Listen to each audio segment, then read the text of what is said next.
The Freedom Center is a nonpartisan, nonprofit constitutional litigation center. What we do is we look for opportunities to litigate cases that will move the ball forward for the ideas of individual liberty, limited government, and government transparency. The reason that my wife and I started the Freedom Center back in 2010 is we looked around the state of Missouri and we saw a lot of groups that were advocating for things like free market principles and conservative ideas.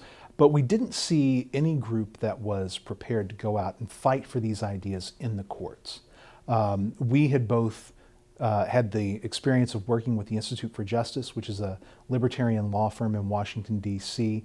And so we had the training, we had the experience, and we had the passion for this kind of a work. And we thought we want to be able to go out and find people who have these important stories to tell, these important cases to fight, and make sure that they get their causes heard, even if they're not able to afford an attorney themselves. And so from the very beginning, we thought that starting the Freedom Center was a way to advance these principles while at the same time providing service to people who would otherwise likely be priced out of our litigation system.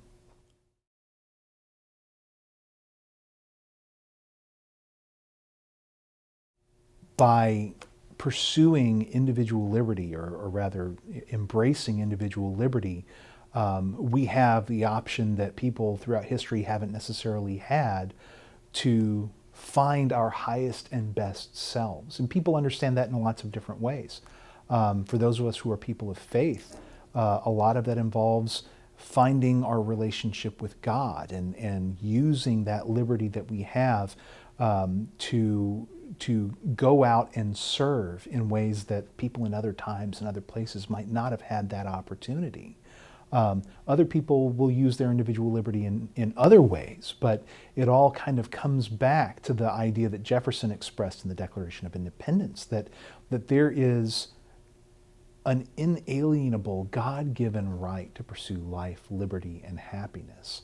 And we're very blessed to live in the time and in the place that we do, that we get to explore that aspect of our humanity.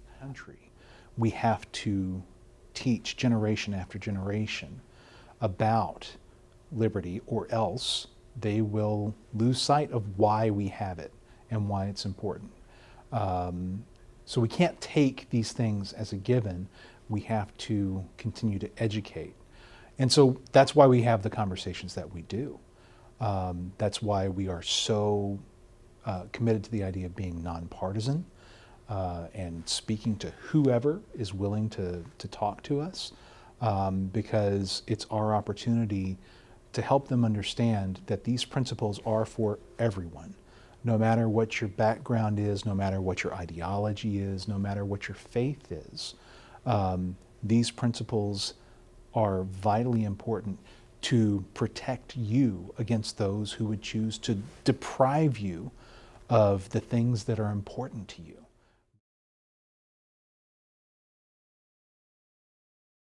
And one of the things that was said in the Federalist Papers, I believe it was Alexander Hamilton who said that the great question of the American experiment was whether we could create a government through reflection and reason rather than simply, bending to the winds of whoever had the most, might at any given time.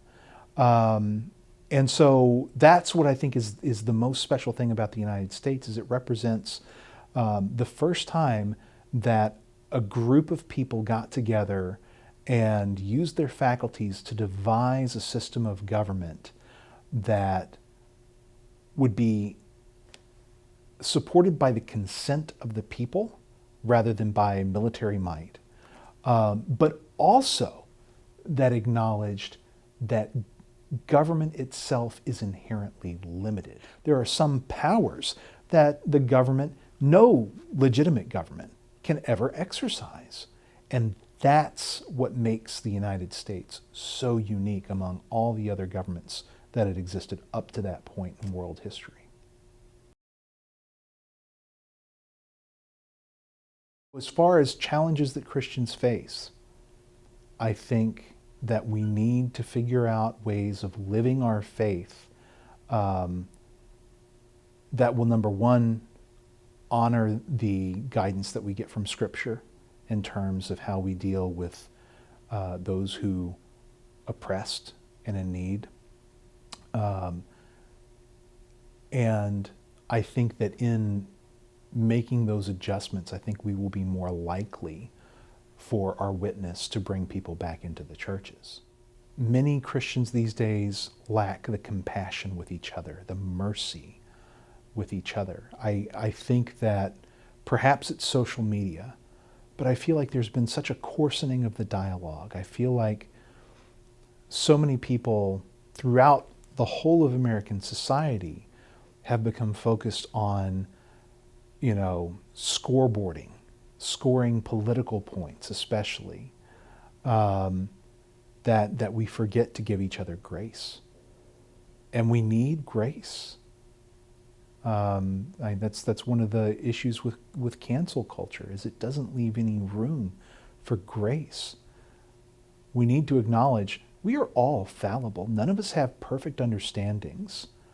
And the last thing that we as Christians should want to do is ridicule people who think differently than us. Ridicule never converted anybody.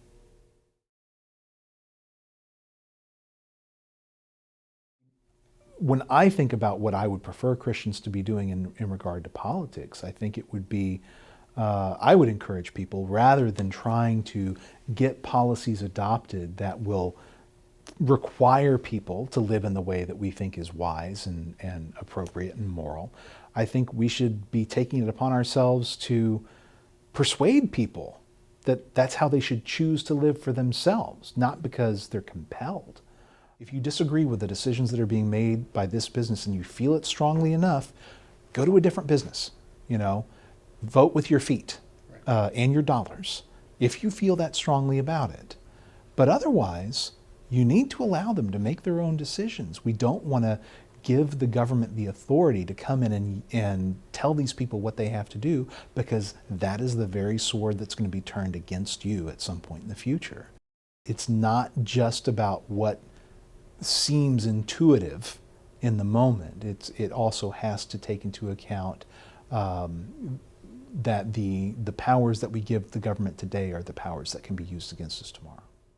I would hope that one of the things that we as Christians could commit to is trying to raise the level of dialogue, because number one, it's not spiritually healthy for us to lower ourselves to the level that we frequently see in the society around us. And number two, I do believe that we have work to do in reaching out and bringing people back into church. And the accusatory and judgmental nature with which so many people are engaging each other, I think is a huge obstacle to that.